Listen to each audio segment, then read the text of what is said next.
Canadian David Boyle, and I'm quitting alcohol. So fucking, it was my 12th year anniversary today. My wife will listen to this in years, and she'll be like, I can't believe you fucking talked about today.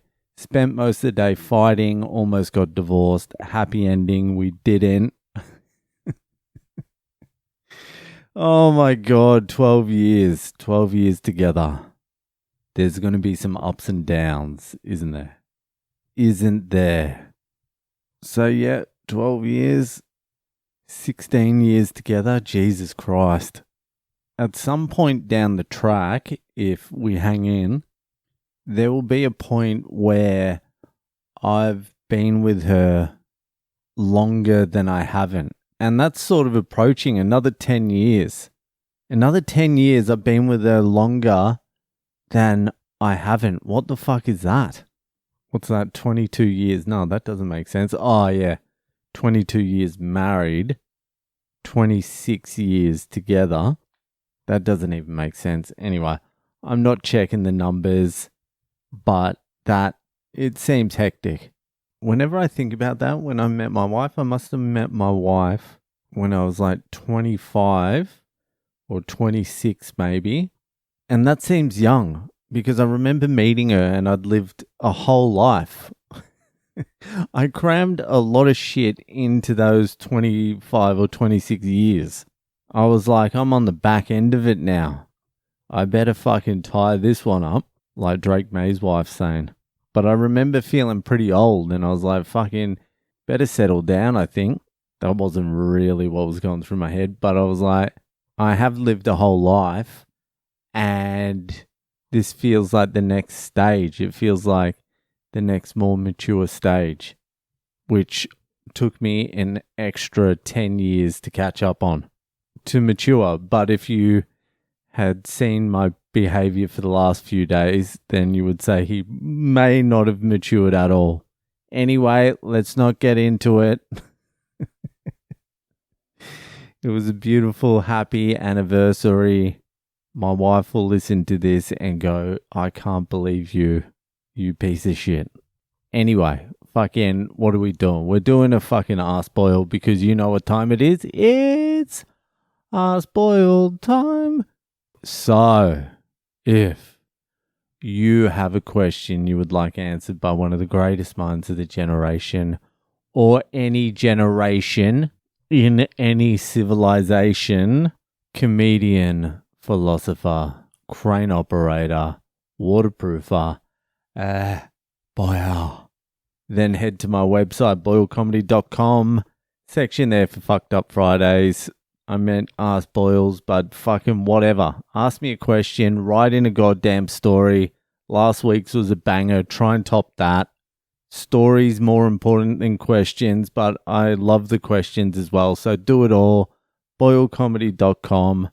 Get there, get it done. Now let's get to this week's question. So this week's Ask Boyle was sent in from Canada anonymously, under the veil of anonymity. Nobody wants their name to this question.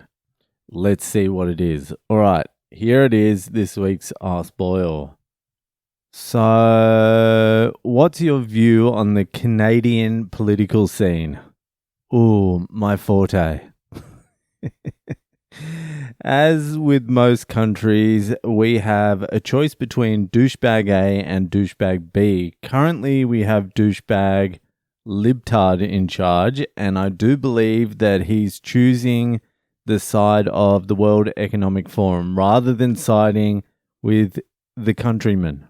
Most people don't know what the World Economic Forum is, and maybe I'm confused, but it has nothing to do with Canada.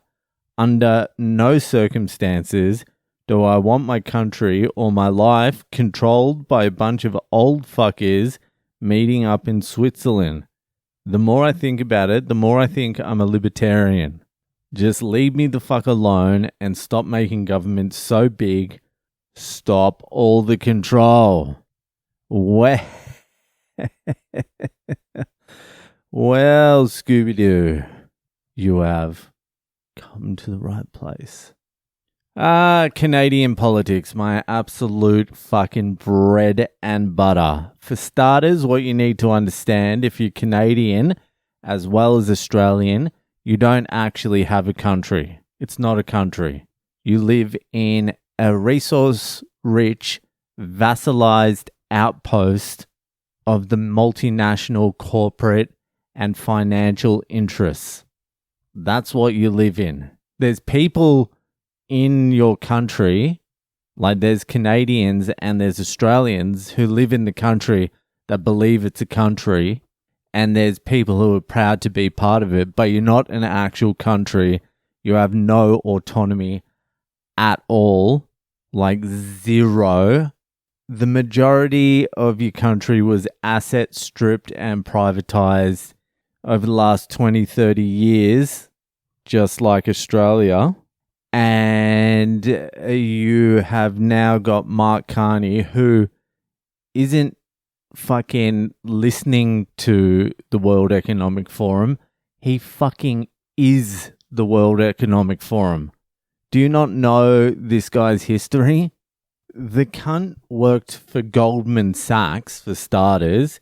Then he moved to the Bank of Canada, where he worked his way up to the governor of Bank of Canada, and he controlled the monetary policy during the 2008 financial crisis, which is code word for fucking he oversaw the distribution of the payouts to his friends, the wealth transfer, and then he became the governor of the Bank of England and held that for 7 years and was the governor of Bank of England, which is probably one of the highest positions of power in England, in Europe.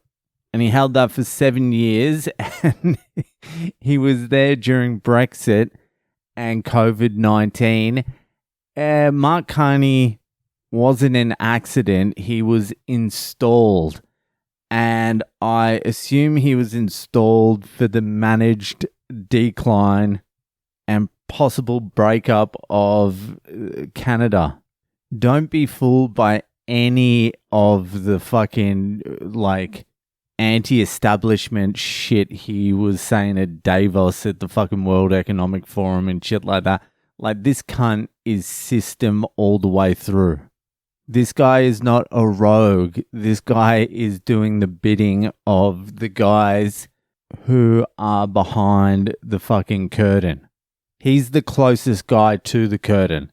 He's allowed to poke his ear through the curtain. He's not allowed to really see, but he's allowed to poke his ear out.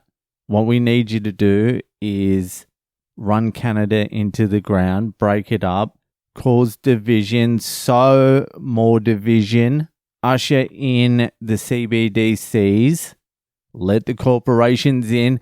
Like, I know there's that Alberta secession thing. That will probably be used in some way to cause a crisis in Canada. Then the US comes in and occupies the territory or something like that. Carney's been speaking to China, which, like, it's all bullshit.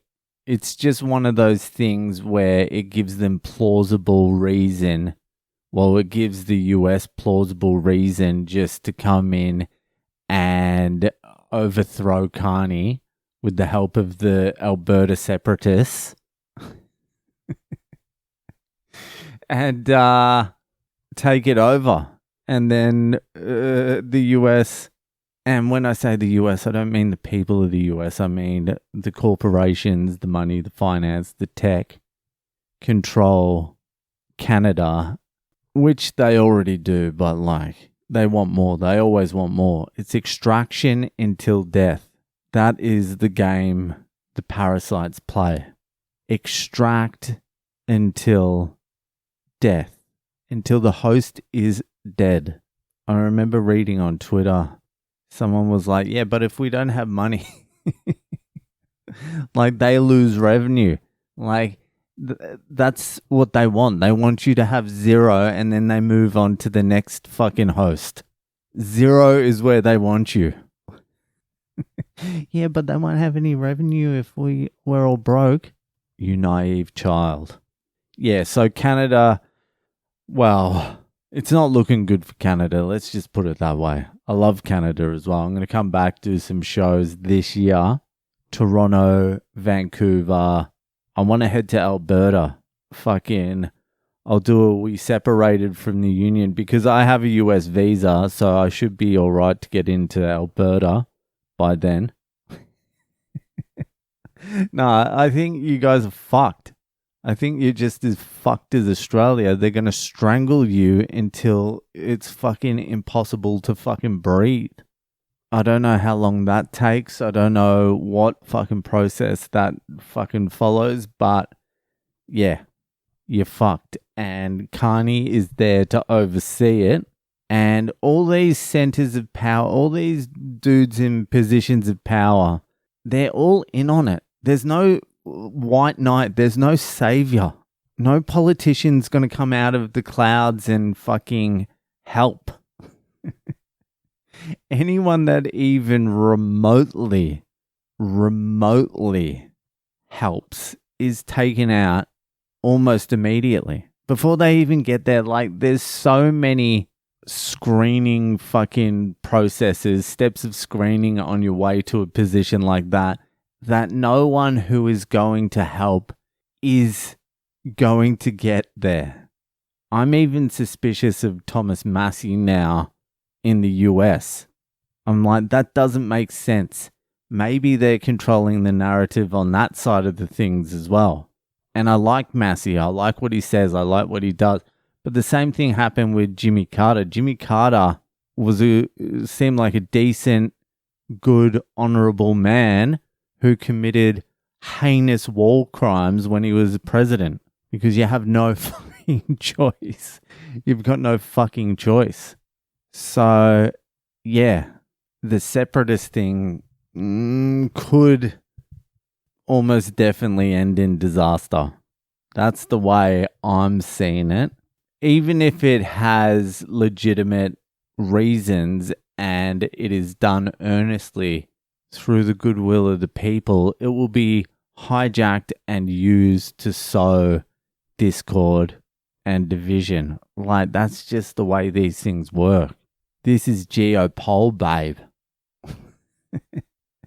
Anyway, yeah, it's not looking good for Canada, not looking good for Australia. Expect 9 billion more fucking immigrants, housing crisis, fucking economic crisis, CBDCs, asset stripping, fucking foreign armies on your land, separatist movements, breakup of the country. Like, it's all happening, baby. It's all happening. Anyway, fucking thanks for your question. That'll do for tonight, and I'll see you the fuck later.